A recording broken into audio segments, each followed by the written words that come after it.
এই জবনদের কি করে উদ্ধার হবে? তারা গাভী হত্যা করছে, গো ব্রাহ্মণকে হিংসা করে। হ্যাঁ, ইহা সবার কোন মতে হইবে নিস্তার, তাহার সেহেতু না দেখিয়ে দুঃখ ইয়ে পায়। তারা যে কিভাবে উদ্ধার পাবে আমি ভেবে পাচ্ছি না, এবং চিন্তাও করতে পারছি না কি হবে। হরিদাস কহে, প্রভু চিন্তা না করিও, যবনের সংসার দেখি দুঃখ না ভাবিও। এই যবনের সংসার থেকে দুঃখ পাবেন না। যবন সকলের মুক্তি হবে অনায়াসে, হারাম হারাম বলি কয়ে না বাবাস। যবনরা এমনি মুক্তি পেয়ে যাবে, কারণ তার প্রতি কথায় হারাম বলে। হারাম, হারাম মানে হারাম। মহাপ্রভে ভক্ত কহে হারাম হারাম, যবনের ভাগ্য দেখো লয় সেই নাম। যখন ভক্তরা বিপদে পড়ে তখন কি বলে, হে ভগবান, হে রাম। আরে যখন কঠিন বিপদে পড়ে হা রাম, আর এরা তো এমনি হারাম বলে, এই হারামে তারা উদ্ধার হয়ে যাবে। এভাবে হরিদাস ঠাকুর তিনি বলছিলেন নামাভাসে তাদের মুক্তি হয়ে যাবে। কেননা যেরকম অজামিল উদাহরণ দিলেন, অজামিলও যেরকম পুত্রের নাম রেখে নারায়ণের নারায়ণ বলতে বলতে সে উদ্ধার পেয়ে গেল। এই সারা সংসার এইভাবে। আমার মনে পড়ে এই ভোট আসছে 26 সালে, সবাই ভগবানের নাম নেবে। হয়তো বিজেপির লোকেরা বলবে জয় শ্রীরাম, তাকে কটূক্তি করে অন্যান্য পার্টির লোকেরা বলবে খামচাবে শ্রীরাম, জয় শ্রীরাম। তো যেভাবে হোক বলবে তো। বিজেপির লোকেরা পোস্টারে লিখে যে হরে কৃষ্ণ হরে রাম, হ্যাঁ, হরে কৃষ্ণ হরে হরে বিজেপি ঘরে ঘরে। আবার ওটাকে তৃণমূল লিখবে হরে কৃষ্ণ হরে হরে বিজেপি চুরি করে। সবাই হরি নাম করবে, উদ্ধার পেয়ে যাবে। মহাপ্রভু যেহেতু ভবিষ্যৎবাণী করেছেন, পৃথিবীতে আছে যত নগরাদি গ্রাম সর্বত্র প্রচার হইবে মোর নাম, ও তো উদ্ধার পাবেই। তো একদিন, প্রতিদিন মহাপ্রভু যেতেন। একদিন গোবিন্দ মহাপ্রসাদ লইয়া হরিদাসে দিতে গেলা আনন্দিত হইয়া। একদিন মহাপ্রভু গোবিন্দকে দিয়ে মহাপ্রসাদ পাঠিয়েছেন হরিদাসের জন্য। দেখে হরিদাস ঠাকুর করিয়াছে শয়ন, মন্দ মন্দ করিতেছে নাম সংখ্যা কীর্তন, ধীরে ধীরে নাম করছেন। তো গোবিন্দ বলছেন, গোবিন্দ কহে উঠো আসি করো ভোজন, আমি মহাপ্রসাদ নিয়ে এসছি, ভোজন করো। হরিদাস কহে আজি করিম লঙ্ঘন, সংখ্যা কীর্তন পরে নাহি কেমতে খাইব, মহাপ্রসাদ আনিয়াছ কেমতে উপেক্ষিব। এত বলি মহাপ্রসাদ করিলা বন্দন, এক রঞ্চ লইয়া তার করিলা ভক্ষণ। আর দিন মহাপ্রভু তার ঠাই আইলা, সুস্থ হও হরিদাস বলি তারে পুছি। তো গোবিন্দ একদিন প্রসাদ নিয়ে এসছেন, বলছেন ঠাকুর তুমি উঠে প্রসাদ গ্রহণ করো। তো হরিদাস ঠাকুর বলছেন আজকে মনে হয় আমাকে নিয়ম ভঙ্গ করতে হবে। বলছে কেন? না 3 লক্ষ যা নাম পূরণ হয়নি, আর তুমি প্রসাদ নিয়ে এসছো, এটা উপেক্ষাও করবো কিভাবে? তো এক কণা প্রসাদ নিয়ে তো হরিনাম করতে লাগলেন। তো আরেকদিন মহাপ্রভু এসেছেন, মহাপ্রভু এসে বলছে হরিদাস কেমন আছো, সুস্থ আছো তো? নমস্করিতে হ কইলা নিবেদন, শরীর সুস্থ হয় মোর অশুদ্ধ বুদ্ধিমন। হরিদাস ঠাকুর বলে হ্যাঁ প্রভু, আমার কি বলে শরীর তো সুস্থ, কিন্তু মনটা সুস্থ নয়। প্রভু কয়ে কোন ব্যাধি কহত নির্ণয়, তেহ কয় সংখ্যা কীর্তন না পুরে। মহাপ্রভু বলছেন কেন, তোমার কি হয়েছে, মন ভালো নেই কেন?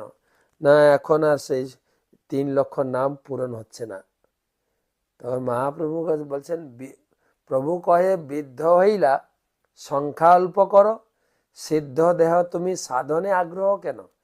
হরিদাস তুমি তো এতদিন নাম জপ করছো, তোমার এখন বয়স হয়েছে, নাম সংখ্যা কমাও, তুমি সিদ্ধি লাভ করেছ, সাধনের জন্য তোমাকে 3 লক্ষ নাম জপ করতে হবে কেন?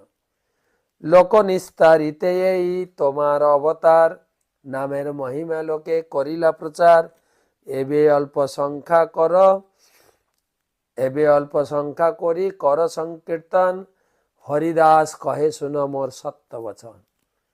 এখন আর বেশি জপ করতে হবে না, একটু জপ সংখ্যা কমাও।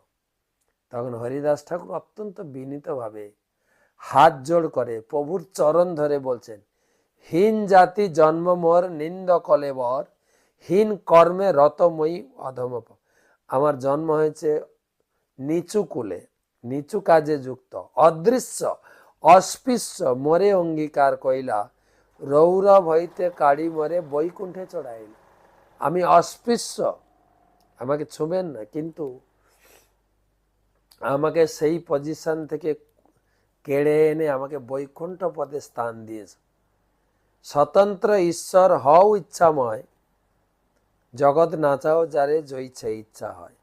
অনেক নাচাইলা মোরে প্রসাদ করিয়া, বিপ্রের সাধ্য পাত্র খাই নমে চাই। কত কি করেছ আমাকে দিয়ে। অদ্বৈত আচার্য প্রভু তার সাধ্য পাত্র কোনো ব্রাহ্মণকে না দিয়ে আমাকে খাওয়ালো। এক মহাপ্রভু অনেক কিছু করিয়েছে আমাকে, আর এরকম বলো না। আমি একটা ইচ্ছা পোষণ করছি তোমার চরণে, বলবো যদি তুমি অভয় দাও বলবো। এক বাঞ্ছা হয় মোর বহুদিন হইতে, লীলা সম্বরিবে তুমি মোর লয় মোর চিত্তে, সেই লীলা প্রভু মোরে কভু না দেখাইবা, আপনার আগে মোর শরীর পাড়িবা। আমার অনুভব হচ্ছে কি আপনি তাড়াতাড়ি লীলা সম্বরণ করবেন। আমার একটা অনুরোধ, আপনার এই জগৎ ছাড়ার আগে আমি চলে যাব, কারণ আপনার বিরহ আমি সহ্য করতে পারবো না। তা আমি যখন এই জগৎ থেকে যাব, তখন এই ইচ্ছাটা তুমি একটা পূরণ করো। কি? হৃদয়ে ধরিমু তোমার কমল চরণ, নয়নে দেখিমু তোমার চাঁদ বদন, জিহ্বায় উচ্চারিমু তোমার কৃষ্ণ চৈতন্য নাম, এই মতো ইচ্ছা মোর ছাড়িমু পরাণ। আমি যখন দেহত্যাগ করব, এই তিনটে কাজ আমাকে দয়া করে আশীর্বাদ দাও। একটা হচ্ছে আমি যখন দেহ ছাড়বো, তুমি এখানে থাকবে, আমার নয়ন দিয়ে তোমার চাঁদ বদন দর্শন করব, তোমার পাদ পদ্ম আমি হৃদয়ে ধারণ করব, মুখে কৃষ্ণ চৈতন্য বলতে বলতে আমি জীবন ত্যাগ করব। মোর এই ইচ্ছা যদি তোমার প্রসাদে হয়, এই নিবেদন মোর কর দয়াময়। দয়া করে আমার এই ইচ্ছা পূরণ করো। এই নিজ দেহ মোর পড়ুক তব আগে, এই বাঞ্ছা সিদ্ধি মোর তোমাতেই লাগে। প্রভু কয়ে হরিদাস যে তুমি মাগিবে, কৃষ্ণ কৃপাময় তাহা অবশ্য করিবে। কিন্তু আমার যে কিছু সুখ সব তোমা লইয়া, তোমারে যজ্ঞ নহে যাবে আমারে ছাড়িয়া। চরণে ধরি কহে হরিদাস না করি হো মায়া, অবশ্য মধমে প্রভু এই কর দয়া। হরিদাস বললেন, আমি চাই তোমার আগে আমি দেহ ছাড়বো, আর এই তিনটা জিনিস পূরণ করে তোমাকে দর্শন করব, তোমার নাম উচ্চারণ করব, তোমার চরণে হৃদয়ে ধারণ করে স্বচ্ছন্দে তোমার সামনেই আমি মৃত্যুবরণ করব। মহাপ্রভু বলছেন, কিন্তু তুমি আমাকে ছেড়ে চলে যাবে আগে, এটা তো ঠিক না, তোমাদের নিয়েই আমার এই লীলা। তখন হরিদাস ঠাকুর বলছেন, দয়া করে মায়া করবে না ঠাকুর, মোর শিরোমণি কত কত মহাশয়, তোমার লীলায় সহায় কোটি ভক্ত হয়। আমা হেন যদি কীট মরি গেল, আমা হেন যদি এক কীট মরি গেল, এক পিপিলিকা মইলে পৃথিবীর কাহা হানি হইল। দয়া করে প্রভু মায়া করবেন না, আপনার কোটি কোটি ভক্ত, একটা লোক চলে গেলে কি যায়? আমি তো ভক্তও না, ভক্ত ভাসও না। পৃথিবীতে যদি একটা পিঁপড়ে মারা যায়, পৃথিবী কোনো ক্ষতি হয় কি? কত দৈন্য দেখেন। ভক্ত বৎসল প্রভু তুমি, মই ভক্তাবাস, অবশ্য পুরাবে প্রভু মোরে ইয়াস। মধ্যাহ্ন করিতে প্রভু চলিলা আপনে, ঈশ্বর দেখিয়া কালী দিবেন দর্শনে। মহাপ্রভু এটা শুনে তিনি চলে গেলেন। টটগোপীনাথে ভাগবত শুনে সমুদ্রে স্নান করে প্রসাদ পেয়ে পরের দিন আসবেন প্ল্যান করছেন। পরের দিন হরিদাস ঠাকুর কিন্তু দেহত্যাগ করবেন। তবে মহাপ্রভু তারে করি আলিঙ্গন, মধ্যাহ্ন করিতে সমুদ্রে করিলা গমন। প্রাতকালে ঈশ্বর দেখি সব ভক্ত লইয়া, হরিদাসে দেখিতে আইলা শীঘ্র করিয়া। হরিদাসের আগে আসি দিলা দর্শন, হরিদাস বন্দিলা প্রভুর আর বৈষ্ণব চরণ। পরের দিন মহাপ্রভু জগন্নাথ দর্শন করে সব ভক্তদের নিয়ে তিনি এসেছেন হরিদাসের কুটিরে। হরিদাস সব মহাপ্রভুকে প্রণাম করেছেন এবং সব ভক্তদেরকে প্রণাম নিবেদন করেছেন। প্রভু কহে হরিদাস কহ সমাচার, হরিদাস কহে প্রভু যে কৃপা তোমার। অঙ্গনে আরম্ভিলা প্রভু মহাসংকীর্তন, বক্রেশ্বর পণ্ডিত তাহা করেন নর্তন। স্বরূপ গোসাই আদি যত প্রভুরগণ, হরিদাসে বেড়ি করে নাম সংকীর্তন। রামানন্দ সার্বভৌম সবার অগ্রেতে, হরিদাসের গুণ প্রভু কই। প্রথমে হরিনাম সংকীর্তন, তারপরে সব হরিনাম সংকীর্তন থামিয়ে মহাপ্রভু নিজে হরিদাসের গুণ কীর্তন করে সবাইকে শুনেছেন। হরিদাসের গুণ কহিতে হইল প্রভু পঞ্চমুখ, কহিতে কহিতে প্রভুর বাড়ে মহাসুখ। হরিদাসের গুণে সবার বিস্মিত হয় মন, সর্বভক্ত বন্দে হরিদাসের চরণ। সবাই হরিদাস ঠাকুরের গুণ শুনে হরিদাস ঠাকুরকে চরণে প্রণাম করছেন। এবারে হরিদাস নিজাগ্রেতে প্রভুরে বসাইলা, দুই নেত্র নিজ নেত্র দুই ভৃঙ্গ মুখপদ্মে দিল। তারপর হরিদাস মহাপ্রভুকে সামনে বসালেন, দুটো চোখ ভ্রমর রূপী চোখ মহাপ্রভুর মুখপদ্মে স্থাপন করলেন। সহৃদয়ে ধরিল প্রভু, সহৃদয়ে আনি ধরিল প্রভুর চরণ। সর্বভক্ত পদরেণু মস্তকে ভূষণ। মহাপ্রভু চরণ দুটি হৃদয়ে ধারণ করলেন, চোখ দুটি ভগবানের মুখমণ্ডলে। সমস্ত ভক্তদের প্রণাম করে তাদের চরণ ধুলি মাথায় নিলেন। শ্রীকৃষ্ণ চৈতন্য শব্দ বলেন বারবার, প্রভু মুখ মাধুরী পিয়ে নেত্রে জলধার। চোখ দিয়ে দর্শন করছে, চোখ দিয়ে ঝরঝর করে অশ্রু বিসর্জন আছে মুখে। শ্রীকৃষ্ণ চৈতন্য শব্দ করিতে উচ্চারণ, নামের সহিত প্রাণ কইল উৎক্রমণ। হরিদাস ঠাকুর সবার সামনে শ্রীকৃষ্ণ চৈতন্য বলতে বলতে তিনি এই জগৎ ছেড়ে চলে গেলেন। সবাই দেখছেন। মহাযোগেশ্বর প্রায় দেখি স্বচ্ছন্দে মরণ, ভীষ্মের নির্যান সবার হইল স্মরণ। যেন হরিদাস ঠাকুর যেন ভীষ্মদেবের মতো ইচ্ছা মৃত্যু, নিজের ইচ্ছাই মহাপ্রভুকে দর্শন করে, মহাপ্রভুর চরণকে হৃদয়ে ধারণ করে, মহাপ্রভুর নাম উচ্চারণ করতে করতে জগৎ থেকে বিদায় নিলেন। হরি কৃষ্ণ শব্দে করে কোলাহল, প্রেমানন্দে মহাপ্রভু হইলা বিহল। হরিদাসের তনু প্রভু কোলে উঠাইয়া, অঙ্গনে নাচেন প্রভু প্রেমাবিষ্ট হইয়া। মহাপ্রভু হরিদাসের সেই দেহকে, মৃতদেহকে নিয়ে কোলে উঠে নাচতে শুরু করলেন। প্রভুর আবেশে অবশ সর্বভক্তগণ, প্রেমাবেশে সবাই সবে নাচে করেন কীর্তন। এই মতো নিত্য প্রভু কইলা কতক্ষণ, স্বরূপ গোসাই প্রভুরে করাইল সমাধান। হরিদাস ঠাকুরে তবে বিমানে চড়াইয়া, সমুদ্রে লইয়া গেলা কীর্তন করিয়া। আগে মহাপ্রভু চলেন নৃত্য করিতে করিতে, পাছে নৃত্য করে বক্রেশ্বর ভক্তগণ সাথে। হরিদাসে সমুদ্র জলে স্নান করাইয়া, প্রভু কহে সমুদ্র এই মহাতীর্থ হইলা। তারপর হরিদাস ঠাকুরের শরীরকে নিয়ে মহাসংকীর্তন শোভাযাত্রা সহ সবাই কীর্তন করতে করতে নাচতে নাচতে সমুদ্রে গেলেন। সমুদ্রে হরিদাস ঠাকুরের দেহকে স্নান করানো হলো এবং মহাপ্রভু ঘোষণা করলেন আজ থেকে এই সমুদ্র মহাতীর্থ হয়ে গেল। হরিদাসের পাদ দোগ পিয়ে ভক্তগণ, হরিদাসের অঙ্গ দিলা প্রসাদ চন্দন। ডোর কড়ার প্রসাদ সর্ব বস্ত্র অঙ্গে দিলা, বালুকার গর্ত করি তাহা শোয়াইলা। চারিদিকে ভক্তগণ করেন কীর্তন, বক্রেশ্বর পণ্ডিত করেন আনন্দে নর্তন।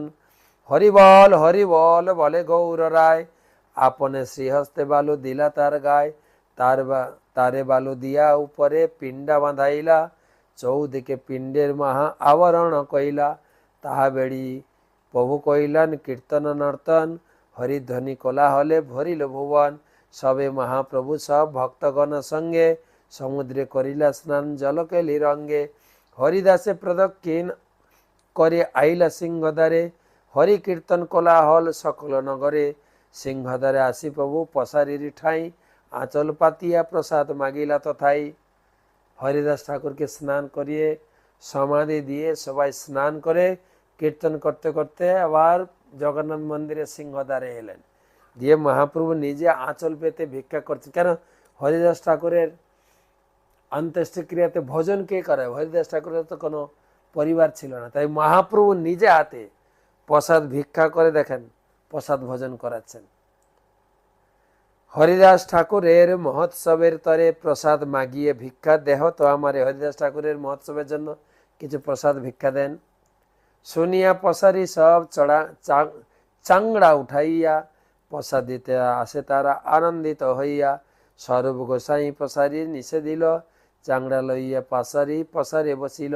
স্বরূপ গোসাই প্রভুরে ঘর পাঠাইল, চারি বৈষ্ণব চারি পিছড়া সঙ্গে রাখিলা। স্বরূপ গোসাই কহিলেন সব পসারিরে, এক এক দ্রব্যের এক এক পুঞ্জা দেহ মরে। এই মতে নানা প্রসাদ বোঝা বাঁধাইয়া লইয়া আইলা চারি জনের মস্তক চড়াইয়া। বাণীনাথ পট্টনায়ক প্রসাদ আনিলা, কাশী মিশ্র অনেক প্রসাদ পাঠাইলা। সব বৈষ্ণব প্রভু বসাইলা সারি সারি, আপনে পরিবেশে প্রভু লইয়া জনাচারি। মহাপ্রভুর শ্রীহস্তে অল্পনা এসে এক এক পাতে দেয় পঞ্চজনের ভক্ষ পরিবেশে। এক একজনের প্লেটে প্রায় 5 জনের খাবার দিয়ে দিয়েছেন মহাপ্রভু। স্বরূপ কহে প্রভু বস করহ দর্শন, ইহা আমি সভা করি লইয়া পরিবেশন। স্বরূপ জগদানন্দ কাশীশ্বর শঙ্কর চারিজন পরিবেশন করে নিরন্তন। প্রভু নানা খাইলে না করে ভজন, প্রভুরে সেদিনে কাশী মিশ্রের নিমন্ত্রণ। আপনে কাশী মিশ্র। তো এইভাবে মহাপ্রভু নিজে ভিক্ষা মেগে প্রসাদ ভোজন করালেন, সবাই নিজে হাতে পরিবেশন করলেন আর ঘোষণা করলেন। মহাপ্রভু একটা ঘোষণাটা শুনে রাখেন।